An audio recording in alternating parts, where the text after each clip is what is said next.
banjo. Of course, it's gone down a factory production line, and it doesn't make it bad. I mean, even the most expensive D-ring goes down a factory production line now.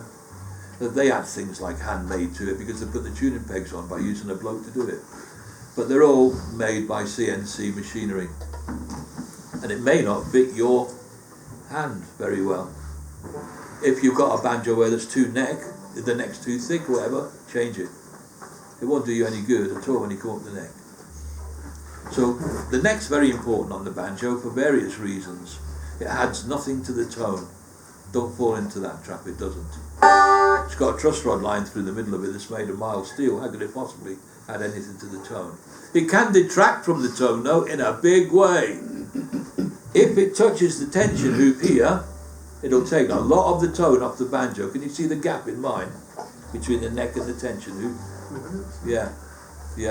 There should be at least the chance to get a Ritzler paper through there, back paper. And if you can see on a lot of the banjos, there isn't. You know why?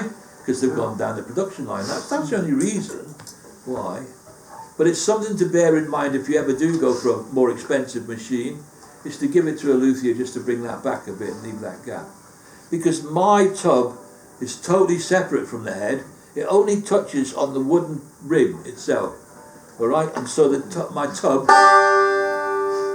is just free to float on and on and on and on and on. It's not got a finger of it. The head on it. This is quite wide, and if it's all butted up. And then there's the days where you leave it in the back of the car, and that can't move. Guess what happens? And then you go to pick it up and you've got a loose neck and you say, what's wrong with that?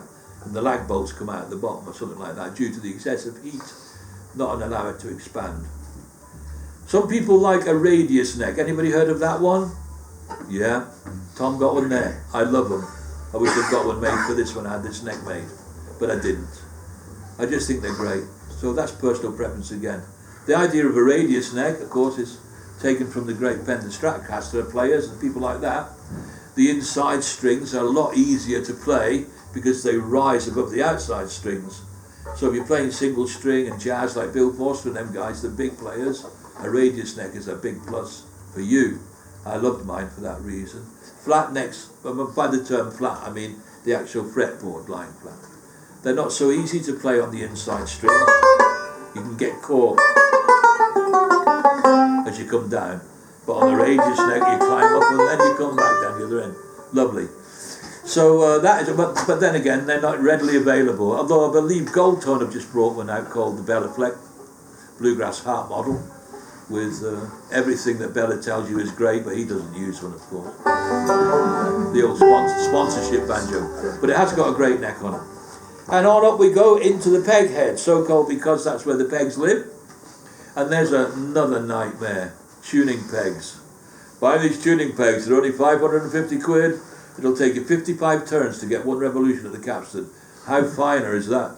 Well, what do you want that for? I think that a good set of Grover pegs on a banjo, if you've got a problem with your pegs, Eagle Music, Grover pegs, anywhere between 80 and 150 quid will get you 4 buttes.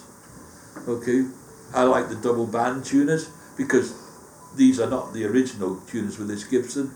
When I stripped them down, I wouldn't have put them back on because they're just, all the fibre inside are just rotted, turned to dust. And so I bought these, and they were about 150 quid, and you can guarantee that once the banjo's tuned, if you get a slip on it, you can hear it going up. They're fine for that. So there. So way to improve your banjo, if you've got a cheap one, look at the head, maybe change that. Tailpiece, maybe you get a better tailpiece, check your neck setting, and get a nice set of tuners on it. It'll help the tone. Everybody happy with all of that? Then we come to the back piece, the resonator. Everybody here plays a resonator banjo, yeah? No open backs. Any idea why they've got? Oh yeah, this gentleman's got one. Yeah, open back, okie dokie. Your preference for an open back is, if you don't mind me asking? I'm trying to claw hammer. I'm an imposter today. Yeah, fine. That's exactly it. That's exactly. And the other gentleman, claw hammer. Lightness. Lightness. And yourself? Well, I come from tenor banjo playing. Yeah, me too. I went into claw hammer, and you walked into it. this person happens to be a friend of mine, and he let me have it. Wow, that's really good. I have got a Epiphone Gibson, but I'm just getting used to it. Right. Okie dokie. There's nothing wrong. No, this is what I'm leading up to. Again, it's a personal choice thing.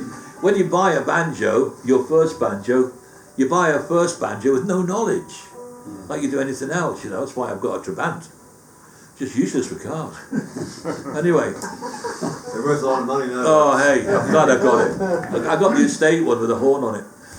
So anyway, the fact of the matter is, it's personal choice. So you buy your banjo, you come back once again from the shop, whoo-hee, you know what I mean? And then you trundle on down to your Bluegrass session, and some trolley says, what do you buy that for? Same thing. If you bought a Rolls Royce, there's always somebody in the room who says, why do you buy a Rolls Royce? And automatically you tend to think, have I done the right thing here? You know, I'm upset now. You're not. You can play 5-string banjo on an open back banjo quite happily. Of course you can.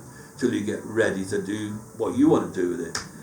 You know, there's some great 5-string players out there, Riley Baggers and all these people that do claw hammer. They're just wonderful 5-string players, finger style as well. But it does make a different tone, okay? And I've been talking about all of this. With the resonator on the back, the idea of the resonator is to annoy people even more. I mean, it's just wonderful, isn't it? Buy your bunch of annoyance here. Because what it tends to do is, on top of this being such a loud instrument already, it chucks the sound that it's made back out through these side vents, shall we call them? Right. Which is why it's got a slightly curved back on it. Because the sound hits it and it's forced to the centre. Right, almost like Jodrell Bank, okie dokie, and out it comes. So, if you don't like that, you can put a piece of sponge down inside there under the coordinator rod and lower some of that away. Once again, making the banjo your own. Okay, having said all of that, let's move on a little bit, shall we? What shall we learn? Anybody want to do something specifically? This is your workshop, not mine. A question? I'll make it easy for it. I mean, it's taken me a little while to work it out, but it's emphasis on note rather than, because a lot of people try to go give it a bit more strength, a bit more tone. So I'm sort of scale from sort of 1 to 10. You're on about number 4. You want to make it to number 8 on strength and the sound without increasing the speed. Yes. So you can get it wrong. So I'll let you. Well, I guess what you're trying to say is no matter what speed you're playing at, you may need to go up and down with the volume of that note. Which is good, it's absolutely right. Well, you can control that basically by using the muscle in that finger. Okay. And if the thumb is the one you've just shown me, is that the one that you want to rise and lower in volume? I do any. I mean, I've also got a weak forefinger. Right. But even so, you just practice until you get it to be louder. Oh, I see what you're saying. Yeah, You've got a weak finger. Yeah. Right. Okay. Now, you're not alone. My index finger's terrible, and since I've had the heart work done and everything, my nerve system seems to have been damaged by that. I struggle to use the the index finger even more. And as you can hear, my grammar now means I have to stop sometimes, and it's just the way we are. I mean, I never used to be like this. I live with it now. So my finger's the same as yours, it's messy. And what I have to do is I have to be aware of that. And being aware of it doesn't make it any better, but I have to be conscious of it. And so I'd sit in the house. And I know it's boring.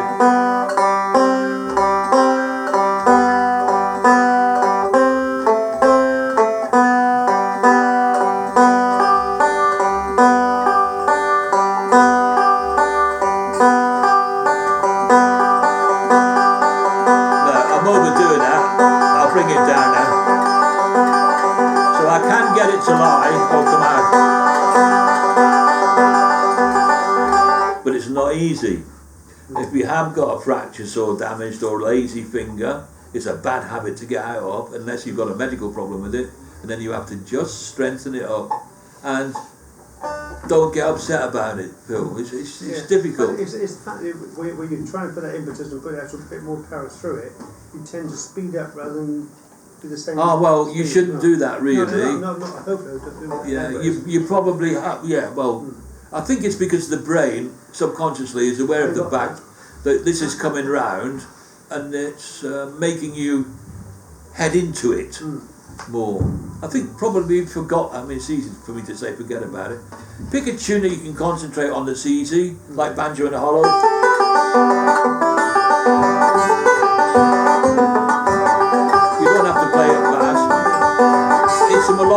bias tune. Sorry, I went into the other one.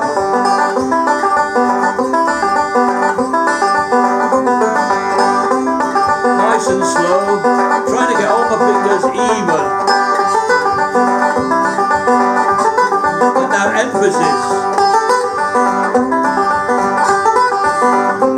Emphasis. No emphasis. Just an exercise, just an exercise like that. We'll pull it together. I mean, there's other things that you can do that are better than that. If you're a melodic player like me, the scale. John will tell you I do that all the time. When I came out of hospital, I couldn't play that. I'd played that lick for years and years and years, and I put it in everything. There's a cabin in the hills of Caroline, and I couldn't do it. And we had to work for 6 months on my brain and my body, because I used to be like this, to get that one lick back, and I still don't use it, very much in fear of falling with it. And I know, talking to Bill Forster this morning, he has the same problem now with his awful illness, bless his heart. Bill is doing great, but you know why he's doing great? Because he's at it every day to keep it there. And we all have something like that. Leave the banjo for a fortnight and go back, you'll know what I mean. It's awful. So to answer your question, Phil, there is no easy fix, man. Yeah. But there are easy pieces to play. A lot of it's down to practice, really. Yeah, right. Well, while we're here, let's talk about practice, shall we? How many people practice, say, twice a week for an hour in the room?